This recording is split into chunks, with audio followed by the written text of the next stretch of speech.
Hi అండి, welcome back to our channel. ఈరోజు వీడియోలో వచ్చేసి మీకు coat cutting and stitching process అయితే చూపిస్తాను అనమాట. ఇక్కడ వచ్చేసి నేను 1 మీటర్ లైనింగ్ అయితే తీసుకున్నానండి. ఈ విధంగా 1 మీటర్ లైనింగ్ తీసుకొని బాడీ పార్ట్కి అంటే కస్టమర్ యొక్క బాడీ ఎంత ఉందో దానికి తగ్గట్టుగా మనం ఈ విధంగా లైనింగ్ అయితే తీసుకోవాలి. నెక్స్ట్ వచ్చేసి ఇక్కడ వచ్చేసి చూడండి, పొడవు అయితే చూసుకున్నాను అనమాట. ఈ విధంగా పొడవు చూసుకొని ఇక్కడ పొడవు అయితే మార్కింగ్ వేసుకుంటున్నాను. పొడవు వచ్చేసి ఇక్కడ నేను 15 ఇంచెస్కి అయితే మార్క్ చేసుకున్నానండి. నెక్స్ట్ వచ్చేసి చూడండి, షోల్డర్ మొత్తం కలిపి 6 ఇంచులకి అయితే మార్క్ చేసుకున్నాను అనమాట. చంక డౌన్ 5.5 ఇంచులకి అనమాట. నెక్స్ట్ వచ్చేసి మనము ఇక్కడ ఈ యొక్క లైన్ అయితే ఈ విధంగా డ్రా చేసుకోవాలి. చంక డౌన్ కలిగి కూడా లైన్ డ్రా చేయాలన్నమాట. నెక్స్ట్ 3.5 ఇంచులకి అయితే నేను నెక్ విడ్త్ అనేది పెట్టానండి. ఇది వచ్చేసి బోట్ నెక్ అనమాట. దానికోసం ఈ విధంగా అయితే నేను 3.5 ఇంచులకి అయితే మార్క్ చేశాను. నెక్స్ట్ వచ్చేసి ఇది వచ్చేసి 1 ఇంచ్కి అయితే నెక్ డౌన్ చేశానండి. ఇది వచ్చేసి బ్యాక్ నెక్ అనమాట. బ్యాక్ వచ్చేసి హై నెక్ అయితే పెడుతున్నాను అనమాట. నెక్స్ట్ వచ్చేసి ఇక్కడ చంక రౌండ్ అయితే తీయాలి. నెక్స్ట్ ఇక్కడ చెస్ట్ లూజు, ఇక్కడ వచ్చేసి నడుము లూజు 2 మార్క్ చేసుకొని ఎక్స్ట్రా ఖర్చు కూడా మార్కింగ్ అయితే చేసేసుకున్నాను. ఈ విధంగా మార్క్ చేసుకొని మనం ఇప్పుడు దీన్ని అయితే కట్ చేసుకోవాలండి. ఈ ఎక్స్ట్రాగా ఉన్నదాన్ని కూడా నీట్గా అయితే కట్ చేయాలన్నమాట. నెక్స్ట్ వచ్చేసి చూడండి, మనము కింది వైపున ఇవి క్లోజ్లో ఉంది కాబట్టి నేను 2 కూడా ఓపెన్గా కట్ చేసేసుకుంటున్నాను. నెక్స్ట్ ఇది చూడండి, ఇక్కడ నడుము వైపుకి మనము క్రాస్గా ఒక 1/2 ఇంచ్ అయితే పై వైపుకి ఈ విధంగా కట్ చేసుకుంటే మనకి ఫిట్టింగ్ అనేది బాగా వస్తుంది అనమాట. నేను ఏ డ్రెస్ కట్ చేసినా ఈ విధంగా సైడ్కి అయితే ఒక 1/2 ఇంచ్ అనేది క్రాస్గా కట్ చేసుకుంటానండి. నెక్స్ట్ చూడండి, బ్యాక్ నెక్ అయితే కట్ చేస్తున్నాను. ఓకేనా, ఈ విధంగా కట్ చేసుకున్న తర్వాత నెక్స్ట్ మనము ఫ్రంట్ పార్ట్ అనమాట. ఈ యొక్క ఫ్రంట్ పార్ట్లో వచ్చేసి నెక్ పార్ట్ని ఏమీ కట్ చేసేది ఉండదండి. మనం నెక్ విడ్త్ అనేది మార్క్ చేసుకున్నాం కదా, అక్కడ నుంచి క్రాస్గా చివరి వరకు కూడా ఈ విధంగా అయితే మనము లైన్ అయితే వేసేసుకోవాలన్నమాట. వేసుకున్న తర్వాత ఈ ప్లేస్లో వచ్చేసి మనము కట్ వర్క్ అయితే కుట్టుకోవాలండి. ఇది వచ్చేసి ఏంటంటే కుట్టేటప్పుడు అయితే కటింగ్ అయితే చేసుకుంటాను. ఈ విధంగా షేప్ అనేది గీసేసుకోవాలి. ఈ విధంగా నార్మల్గా గీసుకోగలిగితే గీసుకోండి, లేకపోతే ఏదైనా ప్యాటర్న్ స్కేల్ ఉంటే యూజ్ చేసి దాని ప్రకారం మీరు కట్ వర్క్ అనేది గీసేసుకోవచ్చండి. నెక్స్ట్ వచ్చేసి హ్యాండ్ పార్ట్ అనమాట. హ్యాండ్ పార్ట్ కోసం ఈ చివరైతే నేను క్రాస్ని అయితే తీసాను అనమాట. నెక్స్ట్ హ్యాండ్ యొక్క పొడవు 11 ఇంచెస్కి అయితే మార్క్ చేసుకున్నాను. నెక్స్ట్ వచ్చేసి పై వైపుకి అయితే 2 ఇంచెస్ ఉందండి. ఇక్కడ ఒక మార్కింగ్ అయితే వేసాను అనమాట. నెక్స్ట్ చూడండి, 3 ఇంచెస్కి డౌన్ చేశాను. ఈ డౌన్ చేసిన దగ్గర వచ్చేసి మనము చంక లూజ్ అయితే మార్క్ చేసేసుకోవాలి. చేసుకొని ఈ యొక్క స్కేల్తో మనము ఈ విధంగా కర్వ్ అనేది తీసేసుకోవచ్చండి. పైన వచ్చేసి నేను ఎంత పొడవు అయితే తీసుకున్నానో అంత వెడల్పు మరలా తీసుకొని ఈ విధంగా షేప్ అయితే ఇచ్చాను అనమాట. ఇది వచ్చేసి బుట్ట కోసం అండి. ఈ విధంగా కట్ చేసుకొని సెంటర్ పాయింట్లో ఒక టక్స్ అయితే పెట్టేసుకోవాలి. సైడ్ వచ్చేసి ఇది ఖర్చు అనమాట. ఈ విధంగా రెడీ చేసుకుంటే మనకి లైనింగ్ అనేది అయిపోతుంది అనమాట. నెక్స్ట్ వచ్చేసి ఇది వచ్చేసి శారీలో పళ్ళు పార్ట్ అండి. శారీ మొత్తాన్ని కూడా నేను డ్రెస్ అయితే స్టిచ్ చేశాను. ఆ యొక్క వీడియో అయితే మీకు కింద లింక్ అయితే ఇస్తాను, ఒకసారి అయితే చూడండి. ఇక్కడ వచ్చేసి చూడండి, ఈ యొక్క పళ్ళు పార్ట్లో ఈ యొక్క ఫ్రంట్ పార్ట్ ఎక్కడైతే అడ్జస్ట్ అయిందో చూసుకొని ఇక్కడ ఈ విధంగా అయితే కట్ చేసుకున్నాను. నెక్స్ట్ వచ్చేసి హ్యాండ్ పార్ట్ అనమాట. ఈ యొక్క హ్యాండ్ పార్ట్కి అయితే పళ్ళు పార్ట్ సరిపోలేదండి. దానికోసం దీనికైతే బ్లౌజ్ పీస్ వచ్చిందనమాట. ఈ విధంగా సేమ్ కలర్లో బ్లౌజ్ పీస్ వస్తే దీన్ని నేను హ్యాండ్ పార్ట్ కోసం అయితే తీసుకుంటున్నాను. కింది వైపున అంచు అనేది వచ్చిందనమాట. దీన్ని అయితే ఈ విధంగా కట్ చేసుకుంటున్నానండి. ఈ విధంగా కట్ చేసుకుని అంచు వచ్చిన సైడ్ చివరి వైపుకి వేసేసుకుని అయితే నేను హ్యాండ్ అయితే స్టిచ్ చేసుకుంటున్నాను అనమాట. దీన్ని వచ్చేసి చూడండి, ఇక్కడ హ్యాండ్కి సరిపడా అయితే ఫోల్డ్ చేసేసుకున్నాను. చేసుకొని ఈ విధంగా హ్యాండ్ పార్ట్ని అయితే నీట్గా అయితే కట్ చేసేసుకున్నానండి. ఈ విధంగా కట్ చేసుకున్న తర్వాత ఇక్కడ క్లాతులు మిగిలినాయి కదా, వీటిని కూడా ఊరికేం పోనివ్వనండి. ఒక్క క్లాత్ని కూడా వేస్ట్ అవనివ్వను అనమాట. దాన్ని కూడా 1 ఇయర్ పాపకి అయితే డ్రెస్ డిజైన్ చేస్తున్నాను అనమాట. నెక్స్ట్ వచ్చేసి స్టిచ్చింగ్ అండి. ఇక్కడ చూడండి, హ్యాండ్ పార్ట్ని అయితే ఫస్ట్ కుట్టుకుంటున్నాను. ఈ యొక్క హ్యాండ్ పార్ట్లో చివరి అంచున ఈ విధంగా ఫస్ట్ కింది వైపున మెయిన్ ఫ్యాబ్రిక్ పెట్టాను, పై వైపున ఈ విధంగా లైనింగ్ పార్ట్ని పెట్టేసి అయితే చిన్నగా ఫోల్డింగ్ అయితే చేశాను అనమాట. డబల్ ఫోల్డింగ్ అయితే వేసి ఫస్ట్ స్ట్రైట్గా ఒక స్టిచ్ అయితే వేసాను. నెక్స్ట్ వచ్చేసి పై వైపుని కూడా చూడండి, లైనింగ్ పార్ట్కి మెయిన్ ఫ్యాబ్రిక్కి రెండింటికి కలిపి ఈ విధంగా స్టిచ్ అనేది వేసుకోవాలి. వేసుకొని ఎక్స్ట్రా క్లాత్ మొత్తాన్ని కూడా నీట్గా అయితే కట్ చేసుకోవాలన్నమాట. నెక్స్ట్ చూడండి, మనము పై వైపున క్లాత్ అనేది ఒక 2 ఇంచెస్ అనేది ఎక్స్ట్రా పెట్టుకున్నాం కదా, అంతవరకు అయితే ప్రిల్స్ పెట్టేసుకోవాలండి. ఇక్కడ వచ్చేసి మనకి ఒక 4 ఫ్రిల్స్ వరకు వస్తాయి అంతేనమాట. ఈ విధంగా ఈ ప్రిల్స్ అనేది ఈ విధంగా నీట్గా పెట్టేసుకోవాలి. సేమ్ ఇదే విధంగా 2 హ్యాండ్ పార్ట్ని కూడా రెడీ చేసేసుకోవాలన్నమాట. నెక్స్ట్ మనము ఫ్రంట్ బ్యాక్ 2 స్టిచ్ చేసుకోవాలి కదా. ఇక్కడ వచ్చేసి ఫస్ట్ అయితే నేను ఫ్రంట్ పార్ట్ని అయితే స్టిచ్ చేస్తున్నానండి. ఇక్కడ వచ్చేసి కింది వైపున మెయిన్ ఫ్యాబ్రిక్ని అయితే పెట్టాను, పైన లైనింగ్ పీస్ని పెట్టుకొని ఫస్ట్ నెక్ చుట్టూతా కూడా స్టిచ్ అయితే వేసుకుంటున్నాను. ఈ విధంగా నీట్గా అయితే మనం నెక్ చుట్టూ కుట్టు వేసేసుకోవాలండి. వేసుకున్న తర్వాత ఈ మధ్యలో ఎక్స్ట్రా ఖర్చు మొత్తాన్ని కూడా కట్ చేసేయాలన్నమాట. కట్ చేసిన తర్వాత ఈ విధంగా టక్స్లు అయితే కంపల్సరీ ఇవ్వాలండి.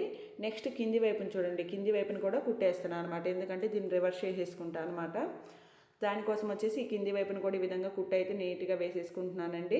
ఈ విధంగా వేసుకుని ఎక్స్ట్రా ఖర్చు మొత్తాన్ని కూడా కటింగ్ అయితే చేసేసేయాలి. ఈ విధంగా కట్ చేసి ఇక్కడ కూడా టక్స్లు అయితే పెట్టండి. ఈ విధంగా టక్స్లు పెడితే మనకి క్లాత్ అనేది ఈ విధంగా రివర్స్ చేసినప్పుడు ఫినిషింగ్ అయితే బాగా వస్తుందండి. ఈ విధంగా రివర్స్ చేసుకున్న తర్వాత మరలా పై వైపున కూడా నీట్గా స్టిచ్ అయితే వేసుకోవాలి. ఈ విధంగా వేసే కుట్టు కూడా ఒక 1/2 ఇంచ్ అనేది లెంత్ పెట్టేసుకోండి. అంటే మరీ చివరి అంచుకేస్తే లుక్ బాగోదు. ఈ విధంగా కుట్టేసాం కదా. నెక్స్ట్ కింది వైపుని కూడా మనము క్లాత్ని రివర్స్ చేసాం కాబట్టి ఈ విధంగా అడ్జస్ట్ చేసుకొని నీట్గా అయితే కిందన కూడా స్టిచ్ అయితే వేసేసుకోవాలండి. ఈ విధంగా కుట్టుకున్న తర్వాత మరలా సైడ్స్ కూడా ఈ విధంగా చంక వైపు జాయింట్ అయితే చేయాలన్నమాట. ఎక్స్ట్రా ఖర్చును అయితే నీట్గా కట్ చేసేసుకోవాలండి. సేమ్ అదేవిధంగా రెండో వైపు కూడా ఈ విధంగా నీట్గా అయితే కుట్టేసుకోవాలి. కుట్టి పై వైపున ఎక్స్ట్రా క్లాత్ ఉంది కదా, దీన్ని కూడా నీట్గా అయితే కట్ చేసేసుకోండి. ఫ్రంట్ పార్ట్ అనేది మనకి రెడీ అయిపోయింది, బ్యాక్ పార్ట్ అనేది మనకి రెడీ అయిపోయింది అనమాట. నెక్స్ట్ వచ్చేసి ఫ్రంట్ పార్ట్. ఇక్కడ వచ్చేసి మనము కట్ వర్క్ షేప్ అనేది ఇచ్చాం కదండి, దీన్ని అయితే మనం ఈ విధంగా నీట్గా అయితే కట్ చేసేసుకోవాలి. ఈ విధంగా కట్ చేసుకున్న తర్వాత ఇవి వచ్చేసి మనకి 2 పీసెస్ కదా, 2 పీసెస్ని కూడా ఈ విధంగా తీసేసుకొని ఫస్ట్ వచ్చేసి ఒక పార్ట్ని అయితే స్టిచ్ చేసుకోవాలన్నమాట. ఈ విధంగా క్లాత్ మీద పెట్టేసుకోండి, రెండు కూడా పెట్టుకొని మీరు పిన్స్ అయితే పెట్టేసుకోండి, కదలకుండా ఉంటాయి. నెక్స్ట్ వచ్చేసి దీనికి కూడా రెండో వైపు కూడా సేమ్ అదేవిధంగా ఈ యొక్క పిన్స్ని అయితే పెట్టేసుకోవాలండి. ఈ విధంగా పిన్స్ని పెట్టుకోవడం వల్ల క్లాత్ అనేది జరగదండి. ఇట్లా పెట్టుకొని స్టిచ్ వేసుకోవడం చాలా ఈజీగా ఉంటుంది అనమాట. నెక్స్ట్ వచ్చేసి చూడండి, నెక్ చుట్టూతా కూడా మనం ఏ విధంగా కట్ వర్క్ అయితే ఇచ్చామో ఆ కట్ వర్క్ ప్రకారము నీట్గా ఒక 1/2 ఇంచ్ ఖర్చు అనేది పెట్టి నీట్గా స్టిచ్ అనేది వేసేసుకోవాలి. ఇక్కడికి వచ్చేసరికి చూడండి, ఇక్కడ నేనైతే థ్రెడ్ని అయితే పెడుతున్నాను, ఇన్విజిబుల్ థ్రెడ్ని అయితే పెడుతున్నాను అనమాట. దానికోసము కింది వైపు నుంచి మనము 2 కర్వ్స్ తీసాం కదా, ఈ 2వ కర్వ్ దగ్గర అయితే ఈ యొక్క థ్రెడ్ని అయితే పెట్టి స్టిచ్ అయితే వేసుకుంటున్నాను. ఇప్పుడు మనము థ్రెడ్ అనేది పెట్టి కుట్టడం వల్ల ఇది ఇన్విజిబుల్గా అయితే వచ్చేస్తుందండి. మనకి ఈ విధంగా కుట్టేసుకున్న తర్వాత రివర్స్ చేసినప్పుడు ఈ యొక్క ఖర్చు అనేది లోపలికి వెళ్ళిపోతుంది కాబట్టి థ్రెడ్ కూడా లోపలికి వెళ్ళిపోయి మనకి బయట వైపుకి కనపడదు అనమాట. నెక్స్ట్ ఇటువైపు కూడా చూడండి, సేమ్ మనము ఇటువైపు ఏదైతే ప్లేస్లో పెట్టామో ఈ యొక్క థ్రెడ్ని సేమ్ అదేవిధంగా ఇటువైపు కూడా ఆ 2వ కర్వ్ దగ్గరే థ్రెడ్ని పెట్టి అయితే స్టిచ్చింగ్ అయితే చేసేసుకోవాలి. ఈ విధంగా మనము నీట్గా కుట్టేసుకున్న తర్వాత ఈ మధ్యలో ఎక్స్ట్రా ఖర్చు ఉంది కదండి, ఖర్చు మొత్తాన్ని కూడా ఇప్పుడైతే నీట్గా కట్ చేసుకోవాలన్నమాట. ఇప్పుడు ఈ పిన్స్ని అయితే తీసేసుకొని మధ్యలో ఖర్చు మొత్తాన్ని కూడా నీట్గా ఏ విధంగా అయితే షేప్ ఇచ్చామో అదే విధంగా అయితే కట్ చేయాలన్నమాట. కట్ చేసి మనకి ఇక్కడ కార్నర్స్ ఉన్నాయి కదా, కరువు తిరిగిన ప్లేస్లో మనము కొంచెం టక్స్ లాగా పెట్టేసుకోవాలన్నమాట. ఈ విధంగా పెట్టుకుంటే ఏంటంటే మనము దీన్ని రివర్స్ చేసినప్పుడు ఆ షేప్ అనేది బాగా కనిపిస్తుంది. నెక్స్ట్ ఇక్కడ చూడండి, కింది వైపున కూడా స్ట్రైట్గా కుట్ అయితే వేసేస్తాను అనమాట, ఎందుకంటే ఈ క్లాత్ని రివర్స్ చేస్తా కాబట్టి.